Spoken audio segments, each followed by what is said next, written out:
ברוכים הבאים והבאות לכנס השנתי של דין ודברים, כתב העת הכללי של הפקולטה למשפטים באוניברסיטת חיפה. הכנס נערך השנה בשיתוף המרכז לחקר סייבר, משפט ומדיניות, ומרכז הפטוביצר לסיכון אחריות וביטוח, ובחסות משרד אטיאס גראואר וישניצקי ענבר חכים בשו"ת. מאז היווסדו בשנת 2004 על ידי חברי פרופסור סנדי קדר, ביסס עצמו דין ודברים כאחד מכתבי העת המשפטיים המובילים בשפה העברית, וצבר מאות אזכורים בפסיקה ובספרות. מדי שנה מוגשים לכתב העת עשרות כתבי יד של חוקרים מובילים של המשפט ותחומי דעת משיקים, ואלה עוברים תהליכי שיפוט בעריכה קפדניים מאוד. מעת לעת מפרסם כתב העת גם חוברות נושא, ובשנה הקרובה תראה אור חוברת מיוחדת כזו בנושא מדיניות, סייבר ומשפט, אשר תתבסס בעיקרה על המאמרים שיוצגו כאן היום. בכנס 3 חלקים. בחלקו הראשון הרצאת קינות של פרופסור קלאודיו לוסנה מאוניברסיטת פריבה בברזיל. אותו יציג מיד חברי פרופסור טל ג'רסקי, דוקטור תאבר. בחלקו השני יוצגו מאמרים של חוקרים צעירים שנבחרו על בסיס תחרותי על ידי ועדת הכנס מבין כל המאמרים שהוגשו לשיפוט. המאמרים הטובים ביותר יהוו את הבסיס לחוברת המיוחדת של כתב העת, ומחבריהם יזכו במלגה מטעם חברת אבטחת המידע הגלובלית פורטינט, שנציגה יגיע לכאן בהמשך לחלק את המלגות. חברי המערכת של כתב העת, שהם התלמידים הטובים ביותר בפקולטה, עתידים לטפל במאמרים האלה, והם גם נמצאים איתנו כאן. החלק השני של הכנס נועד להעמיק ולהשאיר את הדיון האקדמי משתי נקודות מבט מעשיות חשובות, זו של התעשייה וזו של הממשל. בחלק זה ידברו מנהל מעבדת המחקר והפיתוח של אקסנצ'ר בישראל, דוקטור איתן הדר, והיועץ המשפטי של מערך הסייבר הלאומי, עורך הדין עמית אשכנזי, פרופסור קרין נהון, נשיאת איגוד האינטרנט הישראלי, המרכז הבינתחומי, מומחית בינלאומית למדיניות מידע, טכנולוגיה וחברה, תגיב לדברים. עכשיו כמה תודות. קודם כל אני רוצה להודות לכל מי שהגיע לכאן לשאת דברים, ולכל מי שהגיע מקרוב ומרחוק כדי לשמוע אותם. תודה מקרב לב למשרד אטיאס גראואר וישניצקי ענבר חכים בשו"ת, שמעניק חסות נדיבה, זו הפעם השלישית לכנס דין ודברים. המשרד פועל מתוך הכרה עמוקה בחשיבות הקשר בין האקדמיה לפרקטיקה בכלל, ובין הפקולטה למשפטים בחיפה לבין משרדי עורכי הדין הבולטים בחיפה בפרט, ואנו מקווים להמשך של שיתוף פעולה פורה. חברת פורטינט, כאמור, תרמה סכום נכבד למלגות לכותבי המאמרים המצטיינים. סגן נשיא החברה יצטרף אלינו בהמשך להענקת המלגות. תודה לחבריי הטובים, ראשי מרכז הסייבר, פרופסור ליבה אלקין קורן ופרופסור טל ג'רסקי, ולדוקטורנט מר יוני הר כרמל, השותפים האקדמיים בארגון הכנס. תודה לחברות וחברי המערכת המוכשרים והחרוצים של דין ודברים, ובמיוחד לסגנית העורך, אם תואילי בטובך לעמוד, כדי שיראו מי גברת שירה ברשצקי ורנר. היא נושאת כבר שנתיים בנטל הכבד של סגנית העורך, אחריות אקדמית ונטל אדמיניסטרטיבי כבד מאוד, במסירות, ביעילות ובנועם, ובכתב העת מתקתק, בעיקר בזכותם. לבסוף אני מבקש להודות ללילי פאי בישור, נמצאת כאן בחדר? בחוץ. אז תגידו לה שהודיתי לה. שהיא מנהלת האירועים של הפקולטה. בלעדיה גם האירועים המבטיחים ביותר היו נשארים מבטיחים על הנייר בלבד. אני מאחל לכולם כנס מעניין, מועיל ומענה, ומזמין את חברי פרופסור טל ג'רסקי לומר דברי ברכה.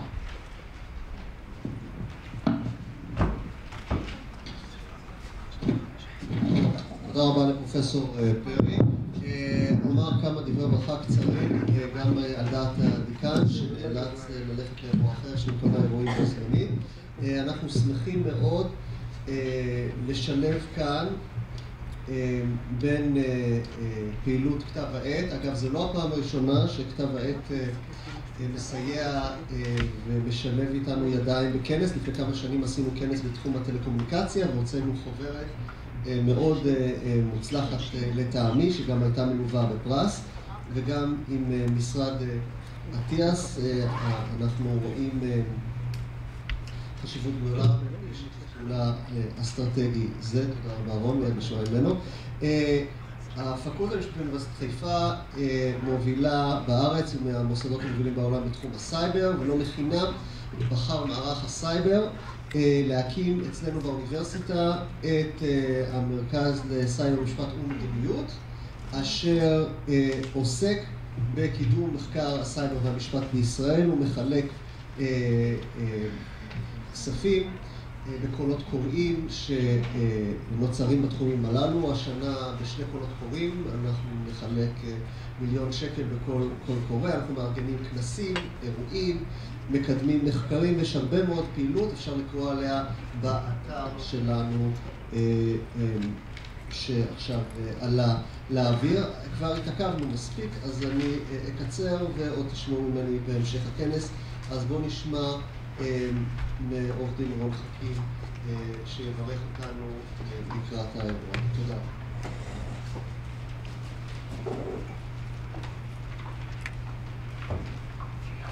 שלום חברים, אני נקראתי לדגל להחליף את שותפי עורך דין יהודה וישניצקי, שבנסיבות שלא בשליטתו לא יכול היה להגיע היום, ולכן אני לא ארחיב, אני אגיד רק כמה מילים ונפנה את הבמה לאנשים שאותם באתם לשמוע. כמו שפרופסור פרי אמר, זו השנה השלישית שאנחנו מלווים את כתב העת ואת הכנס, ואנחנו רואים לעצמנו זכות גדולה לתמוך הן בכתב העת והן בפקולטה והן בכנס. כאחד המשרדים הגדולים והמובילים צפונית למדינת תל אביב, אנחנו חושבים שצריך לפתח ולהדגיש גם את היכולות של המשרדים בצפון וגם את היכולות והמצוינות שחרתה על דגלה הפקולטה הזאת. יש סיפור מאוד ידוע אצלנו במשרד שהלכנו עם לקוח לפגישה מאוד חשובה. התגובה של העורך דין התל אביבי לאותו לקוח גדול שמחר באנו לייצג אותו הייתה: מה הלכת לחיפה כדי למצוא עורך דין? והתשובה שהלקוח נתן לפני שאנחנו הספקנו לתת תשובה הייתה שבשביל עורך דין טוב הוא היה מוכן לנסוע גם לקריית שמונה. אז אני חושב שבשביל חינוך משפטי טוב הם מוכנים לנסוע לחיפה, ואני חושב שהפקולטה מוכיחה בשנים האחרונות בכלל את ההצטיינות שלה בתחום הזה, ואנחנו מאוד שמחים, מאוד גאים לתמוך בכנס הזה ובכתב העת ולהמשיך את שיתוף הפעולה הטוב הזה. תודה רבה לכם.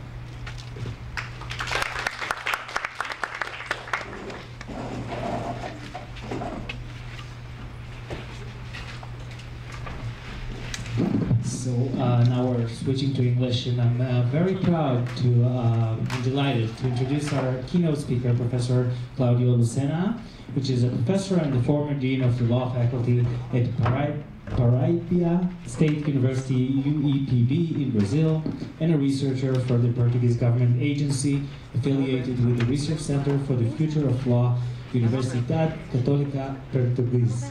He is a member of the Artificial Intelligence and Inclusion Research Group at ITS Rio and a former visiting researcher at Georgetown University Law Center in Washington, D.C.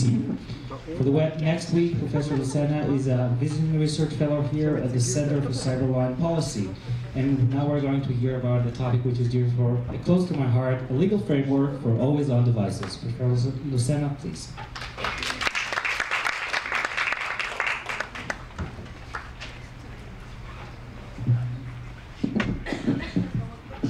Good afternoon. Thank you very much, Professor Elrad, Professor Pajarski, Yoni. Thank you very much for the invitation. It's been an honor to contribute during this year. in this program, very prestigious program in the Center for Cyber Law and Policy at Haifa University. I've been benefiting from the connections from the program from the last year, from the last months, and for the first time setting foot here in the university, knowing the facilities and interacting with you, it's a real pleasure. This is what we're having for today. I understand that you were addressing and trying to discuss today more issues connected to national law, but this is, and the efforts that we make here in connecting the community to digital issues makes our talk naturally global. This is, we interact in an arena that's naturally international. I'm also very pleased to see what I believe to be graduate students here. We are from a generation that went digital because we had to migrate. Right? We learned how to use books, papers, and pencils. This thing emerged, we're in, right? But there is a next generation of lawyers and technologists and other professions that are going to interact in this arena, and this next generation is much more familiar with this environment than we are. And I think it's important to pass on to them in these moments of interaction, help us pass on to them what happened.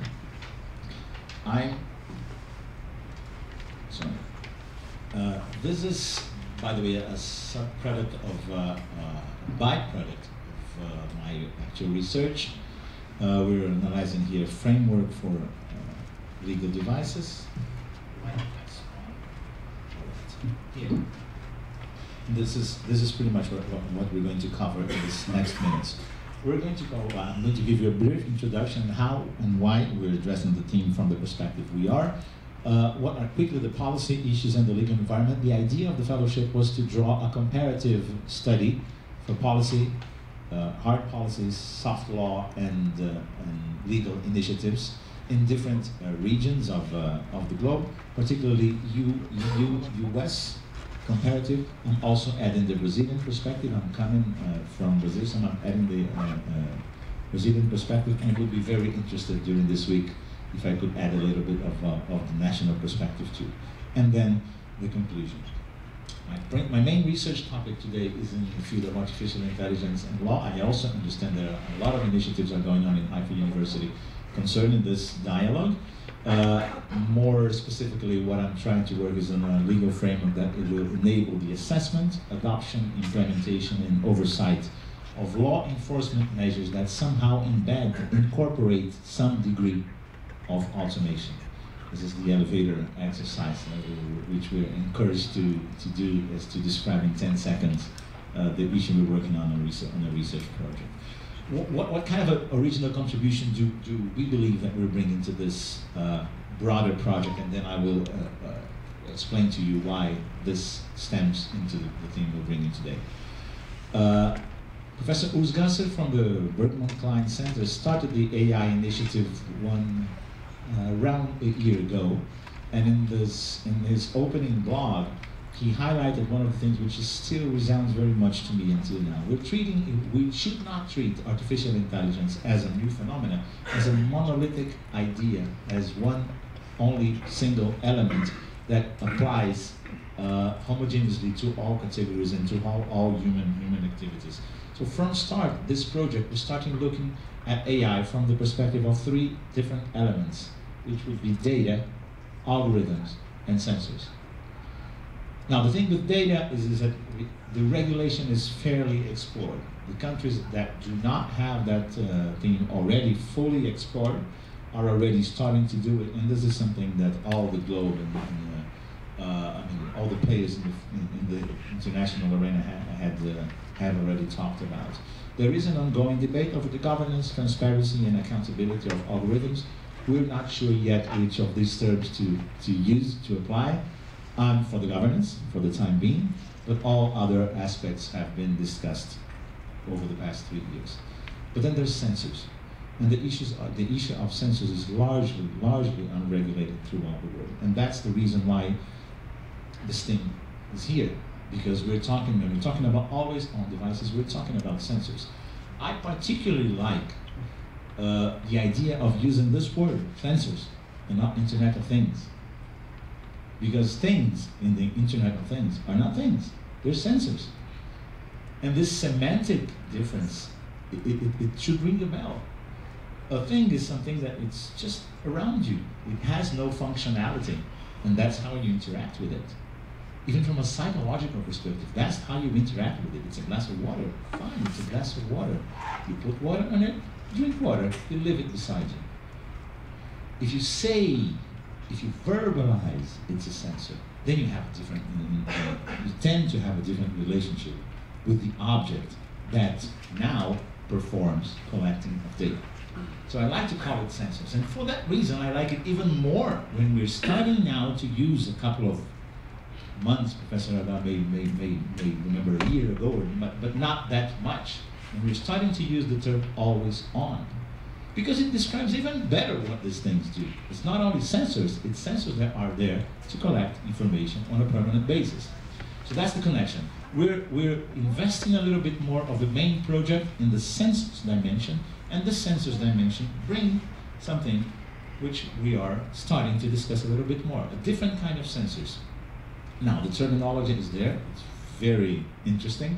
It describes, as I mentioned, more the sensors, more the function of the sensors than the word sensors itself, definitely way better than the idea of an Internet of Things.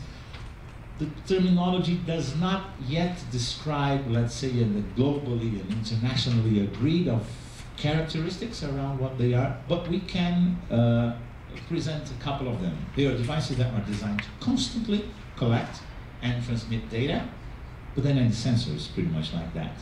But we're talking about devices that collect sensitive personal data. Once again, this is not a fully agreed definition, but this helps us reach the point where we want to reach afterwards, which is the comparison of the policy initiatives. And there is the idea of turning on a button or turning off a button, or being able to know what is doing on the background or not knowing on the background. As once again, this is not a very much agreed upon concept. I use the idea of pervasiveness to mean that you might be aware that it's there, but the interaction is not the defining point from where the sensor can start collecting your data. So I guess this is it's not the best, but it is a reasonable framework from which to start the discussion of always on devices.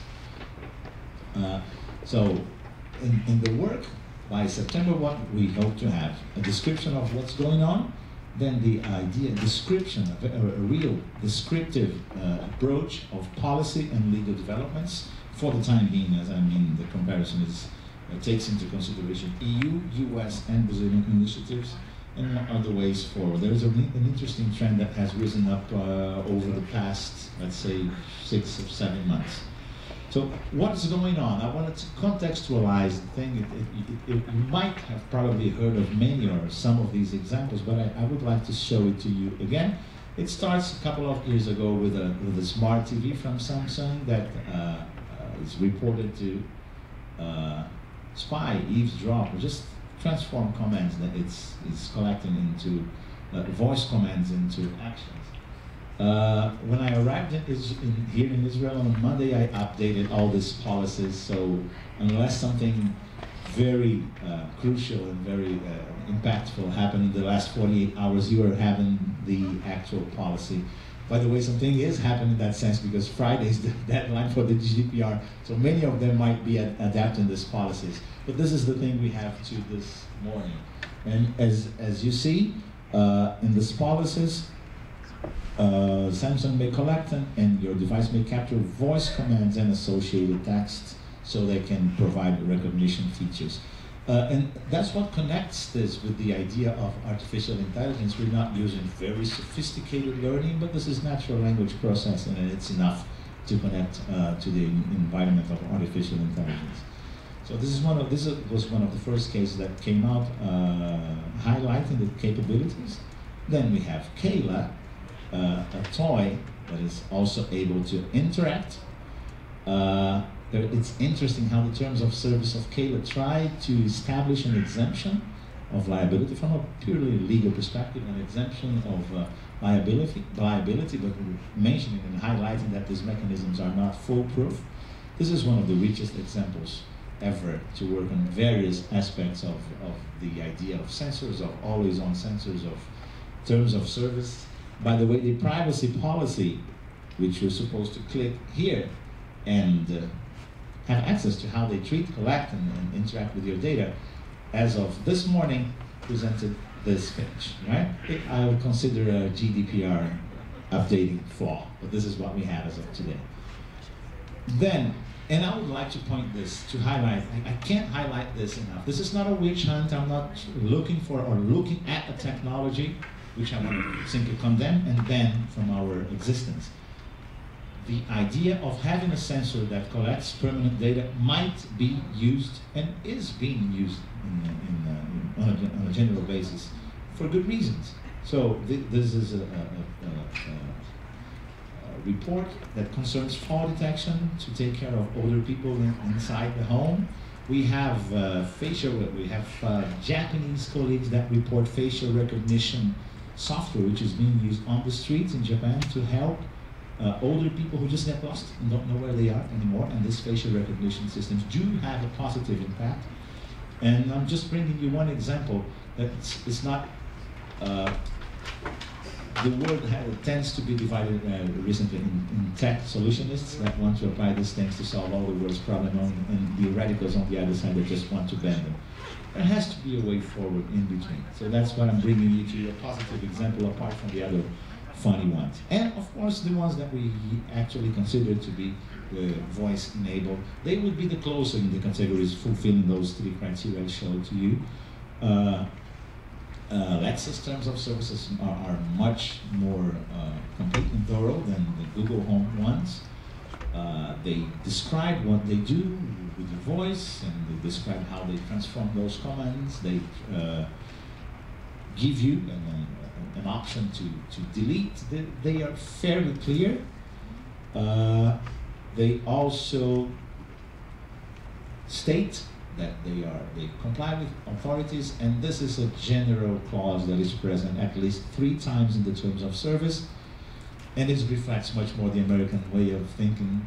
So you have terms of service, you have a very purposeful absence of legal detail rules, and this clause, this exemption clause, works pretty much for all the rest of the environment.